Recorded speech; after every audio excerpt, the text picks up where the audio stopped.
बने आशीर्वाद दे दाई, आज और नौकरी का पहला दिन है वो। खुश रह बेटा, का नौकरी पा है? बिजली विभाग में लगे दाई। बने बेटा, बने बने। अरे चन्ना हाँ आ थो ले दे जा थो। ठीक है, दीदी का पहली जान है बिजली बिल दे बस। ले ठीक है बेटा। हाँ हाँ। चल तो मनी सो सेटिंग पारा डाल स्टार्ट करबो। तो अबे फिर तो सेटिंग वाला काम चालू करे मरवाबे का बे।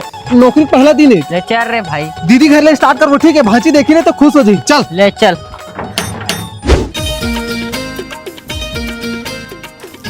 का बात मामा, भारी सूट बूट में दिखा था साथ। अरे आज तो नौकरी लगे भांची बिजली विभाग में। हाँ लगा था ना एकदम हीरो। लेन भाई जल्दी कर, पूरा गांव बचे अभी। हाँ हाँ ले भांजी, तोर बिजली बिल आज जमा करवाता हूँ। का बिल मामा? अरे जन बिजली चला था अगर बिल आया भांची। तोला कौन बताइस मामा हमन बिजली चला था के?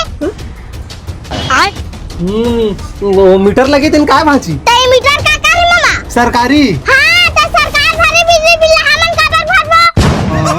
अरे भांजी तो मीटर तुम्हार लगे है ना। मीटर कौन लगे इस मामा? बिजली विभाग वाला मन। बिजली कहां ले आथे? बिजली विभाग से। और तोला कौन भेजे मामा? बिजली विभाग वाला मन। हां तो बिजली बिल पे सही भरना मामा।